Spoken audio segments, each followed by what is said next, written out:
6:45. This is the Sri Lanka Broadcasting Corporation. News edited by J. Ryogaraj and read by Rumesh Peris. First, the headlines. Fuel prices increased from today. The composition of Litro LP gas printed on cylinders. The chairman of the Litro Gas says that people should not be feared to use Litro gas in the market. The Government Medical Officers Association says it will launch an island-wide strike from today. COVID, 524 cases in total confirmed in Sri Lanka yesterday. Sri Lanka records 19 new COVID deaths. And in news overseas, WHO urges cancelling some holiday events over Omicron fears. And in sports, it's tennis. Peng Shuai, Chinese tennis star, denies making assault claims as concerns persist. And now the local news in detail. Fuel prices have been increased with effect from today, the Ceylon Petroleum Corporation said. Accordingly, the price of 92-octane petrol has been increased by 20 rupees per litre, with the new price declared as 177 rupees per litre. The price of 95-octane petrol has been increased by 23 rupees from 184 rupees to 207 rupees. Auto diesel has been increased by 10 rupees, while super diesel has been increased by 15 rupees. The new prices are 121 rupees per litre for auto diesel and 159 rupees per litre for super diesel. The price of kerosene has also been increased by 10 rupees from 77 rupees per litre to 87 rupees. Earlier yesterday, it was reported that the Central Bank Governor Ajit Nimad Cabral had written to Finance Minister Basil Rajapaksa on increasing fuel prices. The general public should not have any undue fear when using liquefied petroleum gas, says the Litro Gas Limited Chairman Teshara Jayasinghe. He also noted that there is no change in the composition of Litro Gas LP, adding that steps have been taken to obtain recommendations from foreign experts in this regard. The remarks of the Litro chairman came during a media briefing organized by the Presidential Media Centre earlier yesterday. President's media spokesman Kingsley Ratnayaka moderated the media briefing. Though certain groups have suggested that the cause of the gas leaks and explosions was a change in the composition of the gas, it has now been confirmed that none of the incidents reported so far have been caused by a change in the composition of LP gas, Mr. Jayasinghe pointed out. The daily count of COVID-19 cases confirmed in Sri Lanka moved to 524 yesterday, as 107 more people were tested positive for the virus, the epidemiology unit said. This brings the total number of confirmed cases of coronavirus reported in the country to 580,209. As many as 557,621 recoveries and 14,771 deaths have been confirmed in Sri Lanka since the outbreak of the COVID-19 pandemic. More than 7,800 active cases in total are currently under medical care, official figures showed. This news broadcast comes to you from the Sri Lanka Broadcasting Corporation. The Director General of Health Services has confirmed 19 more coronavirus-related deaths for December 19th, increasing the total in the country due to the virus pandemic to 14,771.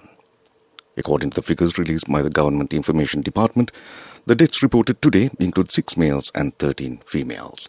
7 of the patients are between the ages of 30 and 59 years, and the remaining 12 are in the age group of 60 years and above. It has been revealed that there is a political agenda behind the graduates refusing to accept the degree certification from Chancellor of the Colombo University, the Venerable Muruthetwe Ananda Thera, at the graduation ceremony held recently at the BMICH. Intelligence services have revealed that opposition parties such as the JVP are behind these incidents. The government says that this is a planned incident. And that ends local news. The main news story is brought to you by Siddhalepa Veda Mahatmya.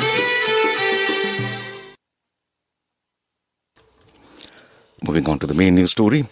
Application of private candidates sitting for the 2021 GCE ordinary level examination will be accepted online from the 20th of January. The Ministry of Education said applications can be filed by visiting the official website of the Department of Examinations or through the official mobile application Exam Sri Lanka. And that ends main news. The main news story was brought to you by Siddhalepa Veda Mahatmya. In Watch Night, health authorities have requested the public to follow health guidelines strictly as the corona infection crossed 700 mark for the last few weeks. Although it was observed that there was a sharp drop in the corona infections during the last few days, that cannot be taken for granted, the health authorities warned. Director General of Health Services, Dr. Asela Gunawardena, said that it is a high risk for the public to get involved with large gatherings or get-togethers. He requested the public to refrain from travelling between the provinces. He pointed out that 600 to 750 corona patients are still being reported daily from the country. Therefore, he emphasized that the pandemic can spread rapidly again if the public act irresponsibly. And that came to you in Watchline. Coming up, World News.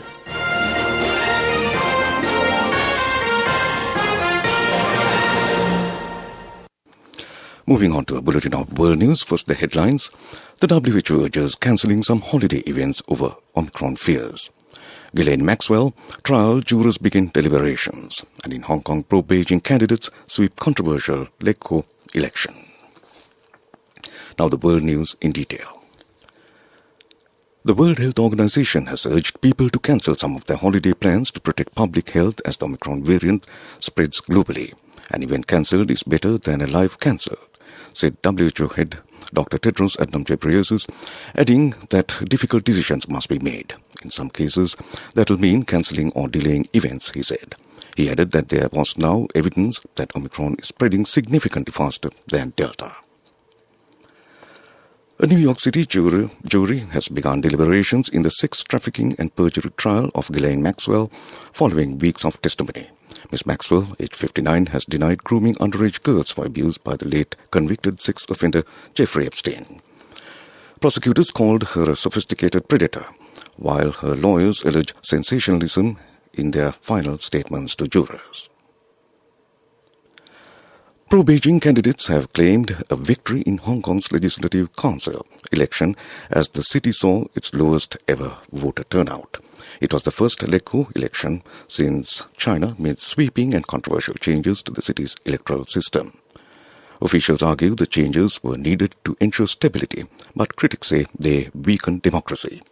On Monday, Beijing also unveiled a statement outlining democracy with Hong Kong characteristics. Back to the headlines of the world news. The WHO urges cancelling some holiday events over Omicron fears.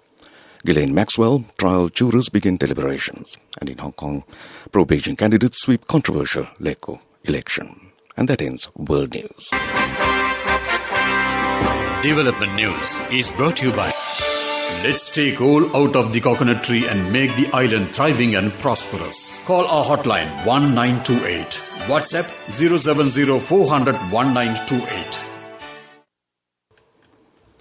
Moving on to development news, TBS Ceramic Industries Limited, the recent-most entity to join Sri Lanka's largest ultra-modern sanitary ware and ceramic trading company and distributor, Puakumbra Group of Companies, created history with the laying of the foundation stone of the state-of-the-art ceramic manufacturing plant on December 16th at Badurelia at a cost of 4 billion rupees. And that was Development News.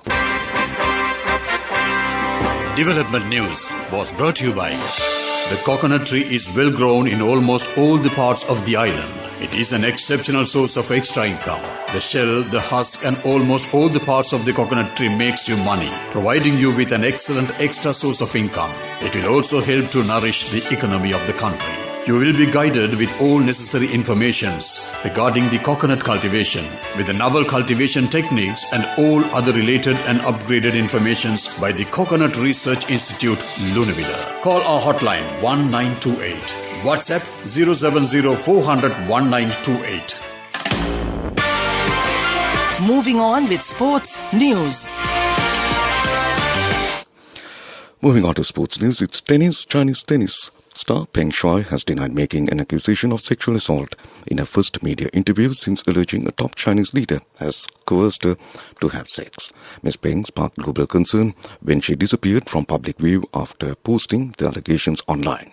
She has now said there had been a lot of misunderstandings about the post. And that was sports news. Cash through NSP globally and win wonderful gifts locally. Will you be the lucky winner of the NSP Golden Jubilee? 50 gold sovereigns for the top prize winner of the NSP NSB Golden Jubilee, scooters for the 10-second prize winners, iPhones for the 10-third prize winners, mountain bikes for the 29-fourth prize winners. From October 1st, 2021 to September 30th, 2022, remit a minimum of $100 or an equivalent amount in any foreign currency through NSB U-Trust for 6 months consecutively. Send more money and increase the chances of winning.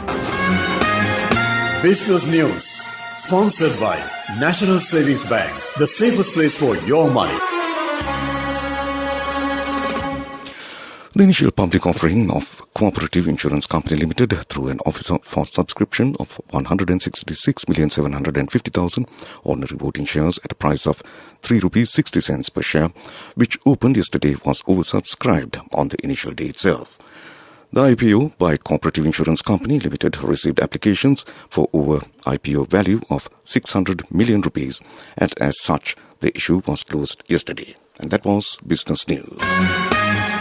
Business News, sponsored by National Savings Bank, the safest place for your money. Cash through NSB globally and win wonderful gifts locally. Will you be the lucky winner of the NSB Golden Jubilee? 50 gold sovereigns for the top prize winner of the NSB Golden Jubilee, scooters for the 10-second prize winners, iPhones for the 10-third prize winners, mountain bikes for the 29-fourth prize winners.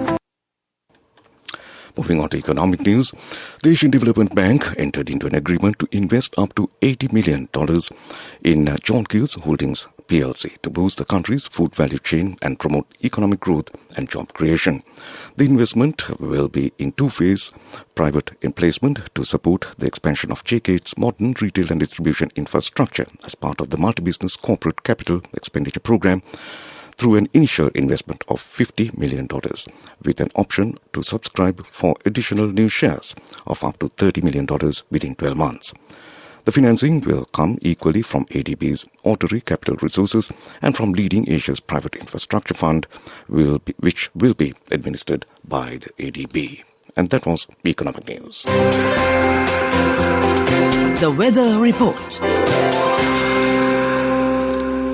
And finally, moving on to the weather report, the Met Department says a few showers will occur in the eastern, north, central and over provinces and in the Matali district. Showers or thunder showers will occur at few places in Ratnapura, Kalathura, Nuwara, Galle and Mathura districts during the evening or night. Mainly fair weather will prevail elsewhere. General public is kindly requested to take adequate precautions to minimize damages caused by temporary localized strong winds and lightning during thunder showers. This weather report was published this morning at 4:30 a.m. Further details could be obtained by visiting the official website of the department. And that ends the weather report. And to end this news broadcast, a recap of the main news headlines. Fuel prices increased from today. The composition of Litro LP gas printed on cylinders. The chairman of the Litro Gas says that people should not be feared to use Litro gas in the market. The Government Medical Officers Association says it will launch an island-wide strike from today. COVID, 524 cases in total confirmed in Sri Lanka yesterday. And Sri Lanka records 19 new COVID deaths. And in news overseas, WHO urges cancelling some holiday events over Omicron fears. In sports, Peng Shuai, Chinese tennis star, denies making assault claim as concerns persist. And with that, we conclude this news broadcast from the Sri Lanka Broadcasting Corporation.